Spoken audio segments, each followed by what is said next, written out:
Ai, ai, a América, um país lindo, democrático, com pessoas que amam imigrantes. E principalmente os brasileiros. Uma das maiores potências mundiais e também o destino favorito dos comunistas quando as coisas apertam no Brasil. Mas você sabia que mesmo um país que respeita muito a democracia de outros países já passaram a perna no Brasil? Eu sei que é difícil de acreditar, mas vou mostrar vezes onde o país da liberdade não promoveu tanta liberdade assim aqui no nosso país.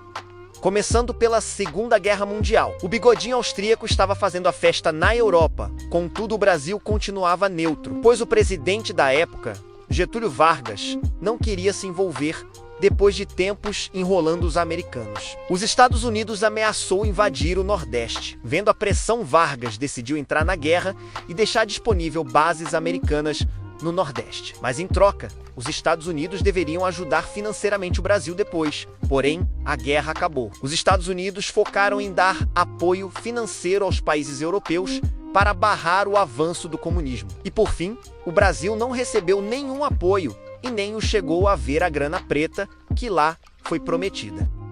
Anos se passaram e agora estamos na Guerra Fria e os soviéticos e os americanos estavam em uma corrida para ver quem fudia mais os países do globo. Os russos ficaram com a Ásia e os estadunidenses ficaram com os sul-americanos. O Brasil, nessa época, estava à beira de uma guerra civil, era integralistas contra comunistas. Vendo isso, os nossos queridos Yankees decidiram, juntos com os militares, tomar o poder do Brasil. Resultado: teve muita censura, perseguição e desaparecimento de inocentes, sem contar a alta dívida que veio a estourar depois.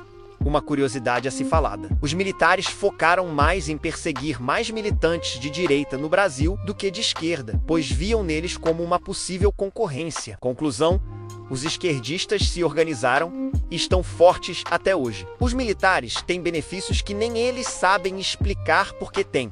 E os principais líderes de direita foram extintos. Agora só temos bolsonaristas e os idiotas do MBL. Muito obrigado, estados fudidos.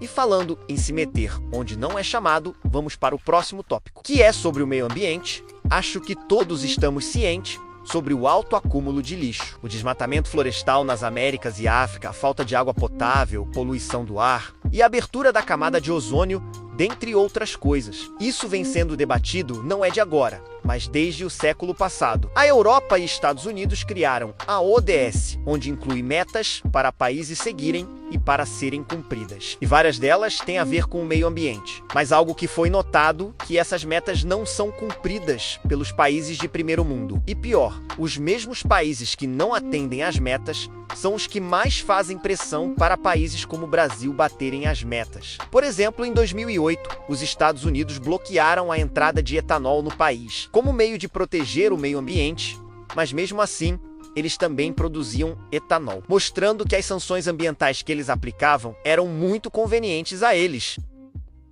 Muitos liberais brasileiros fazem crítica a essa política estadunidense, pois eles não dão liberdade suficiente para o manejo das florestas brasileiras, principalmente com a Amazônia, e argumentam contra a hipocrisia americana, pois eles desmataram a maioria das florestas deles e enriqueceram com isso, mas não deixam o Brasil enriquecer com a Amazônia também. Sem contar as inúmeras ONGs norte-americanas no país, onde fazem experimentos ambientais, e em vez de compartilhar com o governo brasileiro, eles enviam as informações em segredo ao governo americano. E não foi a única vez que eles fizeram isso. Nos anos 2000, os Estados Unidos queriam construir uma base espacial no Nordeste. Mais preciso em Alcântara, no Maranhão, mas porque sempre bases no Nordeste? Bom, a região nordestina é bem localizada, perto da África e Europa. Então, vendo isso, o Brasil abraçou a oportunidade, certo? Pois isso iria ajudar o país na área espacial. Certo? Bem, acontece que os Yankees queriam sim a base, porém não queriam a intervenção do Brasil, ou seja, eles não queriam funcionários brasileiros, pois segundo eles, não achariam justo que a boa tecnologia americana ficasse nas mãos de latinos como nós. O presidente da época, o FIHC, negou o acordo, pois isso era claramente uma violação sobre a soberania territorial do Brasil, mas nem tudo são flores. Em 2019, o nosso querido milico broxa, Jair Bolsonaro, autorizou a base americana no Maranhão. Mas você deve estar se perguntando: mas dessa vez eles fizeram um acordo melhor. Na verdade, não. Os estados fudidos ainda não queriam a presença de brasileiros na base. Só queriam pagar o aluguel. Mas mesmo assim, o capitão Cloroquina aceitou, pois segundo ele, isso iria atrair investimentos ao Brasil. Muito obrigado, patriotário, tu nunca erra uma, mas erra todas.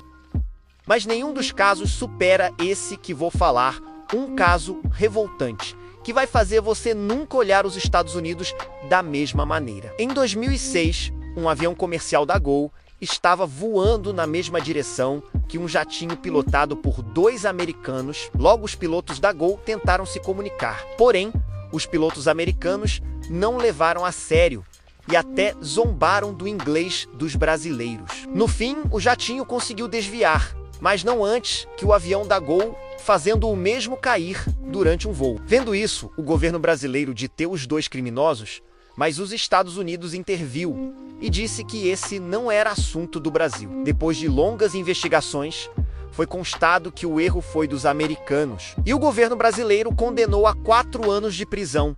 Porém, os Estados Unidos pediram que eles voltassem ao país de origem deles, e assim foi feito. E lá eles só pagaram serviço comunitário e nunca sofreram as consequências, dando revolta nos familiares das vítimas. Bom, esse é o final do vídeo. Tinham alguma dessas intervenções que você já sabia? Tenho certeza que não vais olhar os norte-americanos com os mesmos olhos. Estou indo. Tenha uma boa noite.